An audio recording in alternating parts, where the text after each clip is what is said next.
The story doesn't end when the suspects are driven away. It lingers. Like cigarette smoke after the flame dies, the night keeps its ghosts. The officers drive in silence now, their radios quiet, the adrenaline fading into that strange post-chaos calm that feels like being underwater. Every officer learns this silence, the heavy pause between one emergency and the next, and what it does to the mind. Curtis, the first arrest of the night, sits in holding somewhere downtown. The meth residue test is sealed in an evidence bag, purple and final. He keeps talking to himself, replaying the chase over and over. He insists it wasn't supposed to happen, that he only ran because the lights scared him. That's how most of them explain it, as if fear itself were a defense. Maybe it is. Fear makes ordinary people sprint into handcuffs. Down the hall, another officer types up the report. Flee and elude possession of paraphernalia. The words are routine and personal, but they build an archive of despair, thousands of small, identical tragedies stacked like files in a forgotten room. Curtis will be processed, bailed out and back on Kellogg Drive in a week. The system doesn't fix people, it recycles them. The same cycle turns for the woman from the prostitution stop. Her name doesn't matter to the paperwork, but it matters to the streets. Her name carries weight among the women who know which corners are safest, which cars to trust, which cops won't arrest them. She'll tell her story tonight, how she got lucky, how the cop let her go, how maybe she'll quit tomorrow. But tomorrow is too far away for people who live hour to hour. The man who picked her up sits in county jail, now staring at the gray wall, replaying his mistakes like a film loop. He's not a monster, he's just lonely. The thing about loneliness in America is that it drives people to strange places, to drugs, to strangers, to small lies, told to themselves in parked cars. The officers, too, are lonely in their own way. They drive together but think alone. One of them talks about his wife again, how she listens without judging. I tell her about the people I arrest. He says in a later interview, because if I don't, I start to forget they're human. He laughs when he says it, but it's the kind of laugh that knows its own sadness. Broadway Avenue, Wichita. That's where the third story unfolds again every night, even when the cameras are gone. The Strip never sleeps. It's a narrow stage where meth deals and broken dreams share the same script. The man with the hammer and the bag of white powder won't remember much tomorrow. The officers will. They always do. Meth is the quiet plague of this landscape. It doesn't explode like violence or scream like politics. It seeps into families' neighborhoods' language. It rewires kindness into paranoia, turns lovers into accomplices. One officer once said that meth was a chemical that teaches people to lie. Maybe that's why so many of these encounters sound rehearsed. Every denial is delivered with tragic confidence, as if repetition could make it true. Oscar, the man in Stockton, will be taken to a hospital first. His body still trembles from the voltage. He doesn't fight anymore. He just mumbles prayers and fragments of memory, something about a brother, something about hackers. He can't tell which parts are real. The officer sitting beside him looks out the window, lost in his own thoughts. There's compassion there, but also fatigue, the kind that settles into bones after too many nights like this. Later in the report, the officer will write subject appeared disoriented, possibly under the influence of methamphetamine, resisted arrest, tased, no serious injuries. It's the bureaucratic version of human suffering, neat, factual, stripped of emotion. But if you look closely, the spaces between those words carry more weight than the words themselves. They speak of exhaustion, futility, and a job that keeps breaking even the kindest people. Michael's case, the driver of the black Mercedes, becomes the talk of the shift the next morning. The guy said his transmission was broken. One cop jokes. They laugh, but the laughter feels defensive like armor. Everyone knows the truth. People don't run from the police because of broken cars. They run because something inside them already broke. There's a haunting symmetry to these stories. The officers don't know each suspect's name for long, but the faces stay. Curtis, Oscar, Michael, Melissa, they blur into archetypes. The addict, the runaway, the liar, the desperate lover. Each one a small reflection of something deeply American, the belief that you can talk your way out of ruin. For Melissa and Stephen, the married couple, the jail cells are separate but adjacent, a symbolic cruelty. The officers saw it all before love turned into confession, confession turned into contradiction. I told her to say it was mine, Stephen said, as if love were a script he could edit. But love doesn't survive meth. It becomes a language of protection and betrayal spoken in the same breath. When Melissa asked for water, her voice cracked in a way that said she wasn't crying for thirst. It was for the shame, for the humiliation of being seen like that, handcuffed beside the man she once promised forever to. She still called him baby as they took her away. "You'll get me out, right?" He said yes, and he believed it. That's the tragedy, they always believe it. Outside the county jail, the sunrise stains the sky pink and orange, the same color as the sunglasses case where the meth was found. The city wakes up again pretending last night didn't happen. Kids go to school. People buy coffee. The officers file reports. The machine hums. One of them, a young cop from northern Michigan, leans against his patrol car and lights a cigarette. He says he joined the force for brotherhood and action. Now he's starting to understand what that really means. Brotherhood here is not about camaraderie. It's about shared fatigue. It's the unspoken nod between two people who both watched someone's life collapse right in front of them and then kept driving. He flicks ash onto the ground, watches it disappear. "We try to make society safer," he says, "especially for the kids." His voice is earnest, almost pleading, but the irony hangs heavy. The school parking lot from last night still smells like burnt rubber.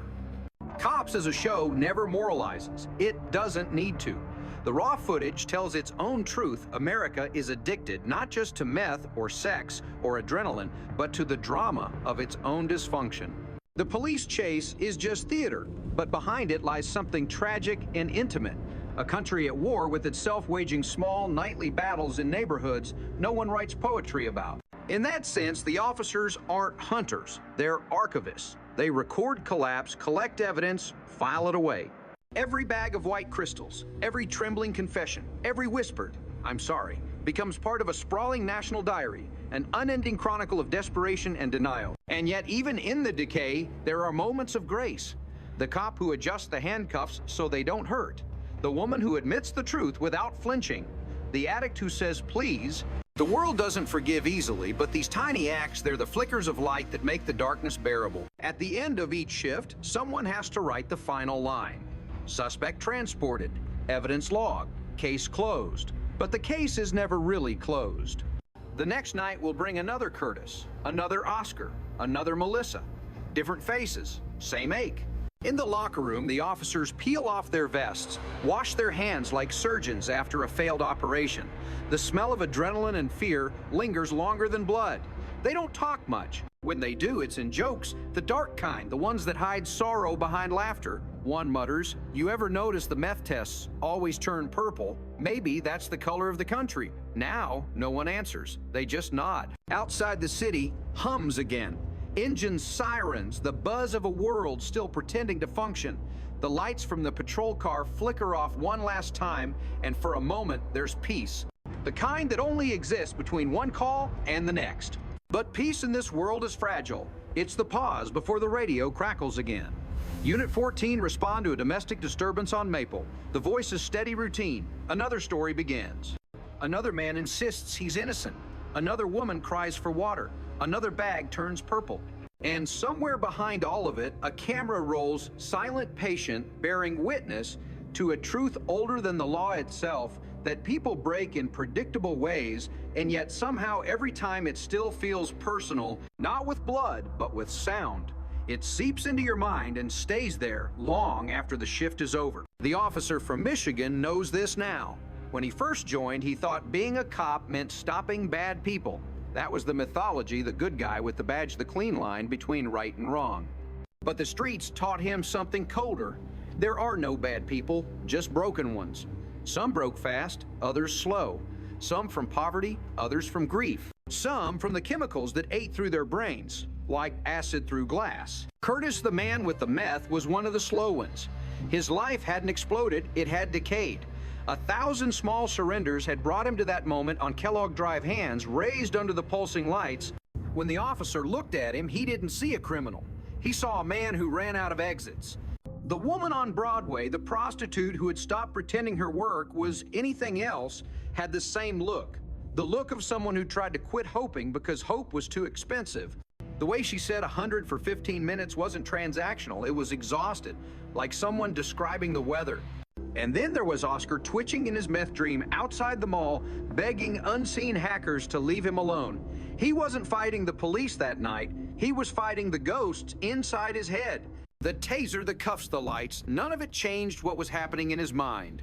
Meth had rewritten him from the inside out, and no arrest could undo that. The camera didn't linger on these truths. It couldn't. Television needs action, not despair. But for the men behind the badges, despair is the background noise of every call. When the shift ends, they sit in their cars before driving home, staring into the blue glow of the dashboard like it's some kind of altar. They light cigarettes, even if they quit years ago. They breathe slowly, trying to remember what it feels like to be ordinary. One of them scrolls through his phone and sees his kids' faces. They're smiling, clean alive. He wonders how long he can keep those worlds apart: the house where he's a father and the streets where he's a witness to slow-motion ruin. Sometimes he dreams that the suspects switch places with him. Curtis in the driver's seat of the cruiser, the prostitute giving orders into the radio, Oscar holding the taser. The world turns upside down, and for a moment he feels relief, as if justice has finally lost its balance. But morning always comes. He takes off his vest, leaves it on the kitchen table, and stares at the faint bruises where the straps press into his shoulders. His wife wakes up and asks how his night went. Quiet, he says, "It's never true, but it's the only answer that keeps her from worrying." They drink coffee together. The TV plays the morning news, the same stories, different faces. A car chase, a shooting, a missing child. Somewhere a new suspect is being told, "Show me your hands." Somewhere another camera's rolling. He knows the world outside his front door is crumbling in slow motion. Not just because of drugs or crime, but because of something deeper, a kind of spiritual rot. People don't talk anymore. They confess only to cameras or cops. They don't look for redemption, they look for relief. The meth epidemic is only the symptom. The disease is loneliness. Every arrest, every broken conversation on those streets is just another chapter in a larger story about isolation, the kind that eats at the core of a country that keeps selling connection but manufacturing despair. Even the cops are infected by it. They don't say it out loud, but they feel it. The silence between calls, the ache of knowing you can't really help anyone, the numbness that comes after too many apologies that don't mean anything. They laugh to survive. They joke about the ridiculous excuses. "My transmission was bad. It's not my meth. She's just a friend." But behind the humor lies empathy, the forbidden kind that sneaks in and makes the badge feel heavier. You can't do this job without building walls inside yourself. But walls like people eventually crack. And when they do, something strange happens. Some officers start drinking. Some isolate. A few turn cynical. And a rare few, the ones still holding on to their humanity, start noticing beauty in the strangest places. The officer from Michigan has begun collecting those moments, not souvenirs, but memories of grace. The time a suspect helped him pick up a dropped flashlight. The time a prostitute thanked him for not yelling. The time a meth user cried and said, "I'm tired, man. I'm just tired." Those are the fragments that keep him from breaking completely. He keeps a small notebook in his locker. Inside, he writes single sentences after every shift, fragments of truth. "No one wins tonight. She wanted water." He said he wasn't dangerous. They always say they're sorry. He never shows the notebook to anyone. It's not evidence, it's confession. Outside, America keeps spinning. Politicians talk about law and order. Commentators argue about reform and funding. But none of them talk about what it feels like to sit in a squad car at 3 a.m. and realize the country you're protecting doesn't believe in being saved anymore. There's a moment every night just before dawn when the world feels still. The streetlights flicker, the air smells faintly of rain, and even the city seems to hold its breath. In that fragile pause before the first morning radio call breaks, the silence, the officer closes his eyes and wonders what it would feel like to disappear, not to die, but to vanish into a life where no one calls 911 anymore. But then the radio crackles again. Chase another name, another story. The moment is gone. The job goes on. He turns the key, starts the engine, and drives. The camera follows as it always does, watching him fade into the horizon where night and day blur into one endless shade of gray. Somewhere, a producer will edit the footage. A narrator will say the familiar line, "Cops," is filmed on location with the men and women of law enforcement. and millions will watch entertained, unaware that behind every chase is a quiet elegy for a country still chasing itself.